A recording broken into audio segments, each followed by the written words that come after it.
भाजपा के जो प्रदेश अध्यक्ष है मदन राठौर ने जी पीसीसी जी। चीफ डोटासरा पर तीखा प्रहार किया है। क्या आपको लगता है कि कांग्रेस के आंतरिक विवादों का लाभ भाजपा फिर से ले जाएगी? और नहीं, सोच सकती राठौर है? साहब तो नहीं, बिल्कुल रोमा जी, ये बात सही है और वो भारतीय जनता पार्टी के जो अध्यक्ष हैं उनको हमला करना वाजिब है और राजनीति में तो फिर ये हमले होते ही हैं। और इस मामले पर तो स्वाभाविक है कि नरेश उनके पुराने कार्यकर्ता थे कांग्रेस के, अच्छे युवा नेता थे, उनकी अच्छी पकड़ भी बताई जाती है कि उनकी अच्छी पकड़ भी थी। ऐसे में वो उसका भारतीय जनता पार्टी पूरा लाभ लेने की कोशिश करेगी और उसने वहां प्रदेश अध्यक्ष पर कांग्रेस की लगाया कि यहाँ आपस में गुटबाजी है। तो ये तो बिल्कुल साफ दिखाई दे रहा है कि हरीश मीणा और नरेश मीणा के बीच मतलब वो अध्यक्ष राजस्थान के अध्यक्ष वो पैच वर्क नहीं कर पाए या उनको बैठा के एक दूसरे को समझा नहीं पाए या उस आकलन में कहीं ना कहीं वो भी इन्वॉल्व हो गए। उस जो एक राजनीति है, जो आज के दौर में एक राजनीति चल रही है, असल में दिक्कत रोबा जी ये हो गई है कि अब आम चाहे वो ऐसा नहीं है कि कांग्रेस की ये व्यथा है, ये सारे दलों की है कि वो वहां पर अपने अधिक से अधिक जो लॉबी की एक यही एक मतलब अगर आप देखें तो मुझे ये कहने में संकोच नहीं है कि एक दौर पत्रकारिता का भी आया था कि उस समय भी एक किसी भी अखबार में कोई यहाँ से हटा तो अपनी पूरी लॉबी लेकर दूसरे अखबार में शिफ्ट हो जाता था। तो वो जो एक लॉबी की दिक्कत आ गई है कि वहां जो ऐसे योग्य लोग हैं, जो सक्रिय कार्यकर्ता हैं या जिनकी पकड़ है, वो नहीं, वो एक लॉबी के साथ जुड़ जाते हैं। तो ये जो लॉबी की राजनीति में एक चलन हो गया है कि साहब ये अमित शाह जी की लॉबी के हैं, ये जो है अमुक इनकी लॉबी के हैं, ये शिवपाल जी की लॉबी के हैं, ये अखिलेश जी के लॉबी के हैं। तो ये जो लॉबी का खेल शुरू हुआ है राजनीति में, उसने कहीं ना कहीं राजनीतिक दलों को बहुत नहीं तो थोड़ा बहुत तो नुकसान पहुंचाया है। और मुझे भी लगता है कि जिस दिन से हरीश मीणा और नरेश मीणा के बीच में जो एक बात रही, उसको पार्टी अध्यक्ष की जिम्मेदारी थी कि उनको एसेस करना चाहिए था, उनको बैठाना चाहिए था कि भाई आप एमएलए थे, निश्चित रूप से नरेश जी इससे पहले यहाँ सीट थे, उन्हीं के एमपी बन जाने पे ये सीट रिक्त हुई है, तो उनको समझाना चाहिए था कि भाई इसमें पार्टी का नुकसान होगा, भले ही इंडिविजुअल आपको कोई फायदा हो जाए, लेकिन इससे कहीं ना कहीं एक पार्टी का एक सक्रिय कार्यकर्ता बाहर हो जाएगा तो पार्टी ही कमजोर होगी। और ये सभी दलों में है, जैसा कि मैंने कहा। तो ये जो स्थिति हो गई है उसकी वजह से उसका लाभ भारतीय जनता पार्टी को उठाना चाहिए और वो उठाने की पूरी कोशिश कर रही है और ये संदेश देने की कोशिश कर रही है कि मीणाओं को, ये भी बात वहां स्थानीय स्तर पर फैलाई जा रही है, जो इनके नरेश जी के लोग हैं कि साहब हम इतना काम किया, हमारे मीणा समाज को कांग्रेस ने अनदेखी की है, ये भाजपा भी प्रचारित कर रही है और नरेश जी के भी लोग कर रहे हैं।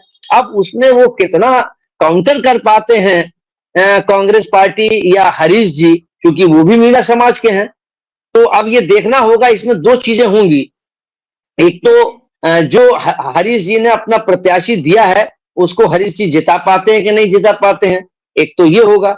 दूसरा, इसमें हरीश जी की भी साख दांव पर होगी, क्योंकि उनके कहने पर, उनके दबाव में उनके समर्थक को ये टिकट दिया गया है। अगर वो न जिता पाए तो निश्चित रूप से हरीश मीणा जी की भी साख पर बट्टा लगेगा। जी। सर, जैसे राजस्थान में कांग्रेस की जो गुटबाजी उजागर हो रही है, क्या ये भाजपा के लिए एक सुनहरा मौका साबित हो सकता है या कांग्रेस अपने जो जमीन है उसको बचा पाएगी?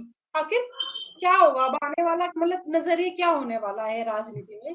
इसको एक बार फिर से आप थोड़ा सा एक्सप्लेन कर, दर्शक जानना चाहते हैं चीज को लेकर। रोमा जी देखिए, सभी राजनीतिक दलों में वहां पर आंतरिक गुटबाजी तो है ही, जैसा कि मैंने पहले भी कहा कि अपने अपने समर्थकों को अपने प्रभाव को बढ़ाने के लिए अपने अपने समर्थकों की लॉबी तैयार कर लेते हैं, टिकट भी उनको दिलाने की कोशिश करते हैं, विधायक और सांसद बनाने की भी अपनी लॉबी की कोशिश करते हैं। ऐसे ही अगर आप देख लें तो इससे पहले जाएं तो गहलोत जी और क्या नाम पायलट साहब, उनके बीच में भी सिर्फ ये और वही जो गुटबाजी की बात है कि ये मेरी लॉबी के हैं, ये तेरी लॉबी के हैं, तो इस लॉबी ने पार्टियों को बहुत नुकसान पहुंचाई। ठीक वैसे ही भारतीय जनता पार्टी में ऐसा नहीं कि गुटबाजी कांग्रेस नहीं है, आप आ जाइए भारतीय जनता पार्टी में तो वहां आप वसुंधरा राजे को जी को देख लीजिए, उनकी अपनी एक लॉबी है, इधर दूसरी लॉबी शर्मा जी की मुख्यमंत्री एंड कंपनी की लॉबी है। तो लॉबी तो वहां भी है, लॉबी यहाँ भी है। देखने की बात ये होगी कि कौन सी लॉबी अपने मतदाताओं को, क्योंकि अब राजनीति मुद्दों की, मूल्यों की और सिद्धांतों की तो रह नहीं गई है। अब तो राजनीति जातिगत समीकरणों की रह गई है। अब उस मीणा जाति में वो हरीश जी का अपनी पैठ ज्यादा है, वो विधायक भी रह चुके हैं, या नरेश जी की पैठ ज्यादा है। दूसरे उसमें भी समीकरण बैठाए जा रहे हैं, जैसे कि नरेश जी ने उनसे अपील की है चंद्रशेखर जी से कि आप आ जाइए। हनुमान बेनीवाल साहब से उन्होंने ये बात कही है कि आ जाइए। तो ऐसे ही जो उन्होंने ये बात रखी है, तो अगर ये सब लोग समर्थन में नरेश जी के साथ कहीं खड़े हो जाते हैं, तो निश्चित रूप से वो नुकसान कांग्रेस को होगा। भले ही नरेश जी भी हार जाए और कांग्रेस का भी हार जाए, उसका लाभ तीसरे पक्ष को मिलना एक स्वाभाविक बात है। तो उसमें भारतीय जनता पार्टी कोशिश करेगी कि इसका एडवांटेज हम ले लें। तो गुटबाजी तो भाजपा में भी है, भाजपा में कम गुटबाजी नहीं है, ऐसा नहीं कि भाजपा में। ये अलग बात है कि इस सीट पर न हो, लेकिन ओवरऑल अगर राजस्थान की राजनीति को अगर आप गौर से देखें, तो वहां भी भाजपा में भी 2-3 गुट है, और कांग्रेस में भी आप देख लीजिए तो वहां पायलट जी का है और एक गहलोत जी का है। ऐसे यहां आ जाइए भाजपा में तो वसुंधरा राजे जी का है, और शर्मा जी का, मुख्यमंत्री जी का गुट हो गया है। तो वो एक दूसरे की कहीं ना कहीं वो सार्वजनिक रूप से भले ही ना मंच पे आके वो अपनी सरकार को या अपनी पार्टी को की आलोचना कर रहे हो, लेकिन भीतरी तौर पर तो वो नुकसान पहुंचाने की के उस गुट को कमजोर करने की कोशिश कर रहे हैं। वो गुट कमजोर हो अथवा न हो, लेकिन वो पार्टी तो कमजोर होती ही है। बिल्कुल सही बात है, सही बात, बिल्कुल सही कहा आपने।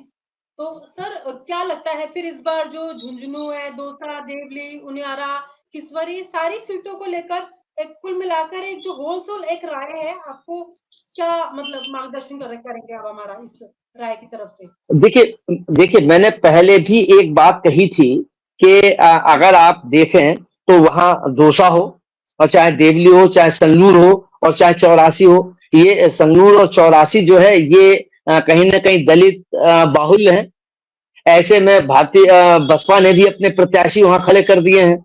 तो वहां भी कहीं ना कहीं त्रिकोणीय, अगर जातिगत समीकरणों को जो हालात हैं अगर वो बढ़ते हैं तो उसमें एक दिक्कत हो जाएगी। तो अब उसमें कितना क्या करते हैं, कितना उपचुनाव में 7 में से कितने होंगे, ये कह पाना तो वैसे भारतीय जनता पार्टी की शायद एक सीट है, और बाकी स्टेक पर तो कांग्रेस का है। तो अगर कांग्रेस अपने यहाँ की गुटबाजी को, और जिस ढंग से बसपा ने एक प्रत्याशी खड़े किए हैं, वहां पर उसको प्रभावी ढंग से अगर काउंटर करने में और भाजपा कांग्रेस में भी आपसी गुटबाजी बनी रही, तो कहीं ना कहीं कांग्रेस लूज हो जाएगी। लेकिन एक साथ ये भी बात है, उसके साथ साथ ये तो आंतरिक तो अपनी जगह पर है ही, लेकिन वहां की जो सरकार है, उस सरकार से राजस्थान के लोगों में कोई बहुत उत्साह या उमंग नहीं है, बड़ी निष्क्रियता है, या कहीं ना कहीं नाखुशी भी है। तो इसका एडवांटेज कांग्रेस को भी मिल सकता है। अब वो कांग्रेस कितना एडवांटेज ले पाती है या आपसी गुटबाजी में फंस के वो बिखर जाती है, ये चुनाव तय करेंगे। जब ये परिणाम आएंगे तब इस पर हम आप समीक्षा करेंगे कि यहाँ ये कारण रहे, ये इस वजह से में। जी। सर कुल मिलाकर इन सवालों के ज़रिए हमने ये जानने की कोशिश करी कि राजस्थान का ये उपचुनाव केवल एक सीट की लड़ाई नहीं, बल्कि 2 प्रमुख पार्टियों के लिए एक राजनीतिक प्रतिष्ठा का प्रश्न बन गया है। सर इस तमाम जानकारी के लिए आपका बहुत-बहुत शुक्रिया। नमस्कार। और आप हमसे जुड़े रहने के लिए सब्सक्राइब करें YouTube पर, फॉलो करें Twitter पर और लाइक करें Facebook पर। और ज्यादा जानकारी के लिए आपको टाइप करना होगा सिर्फ न्यूज़ नशा।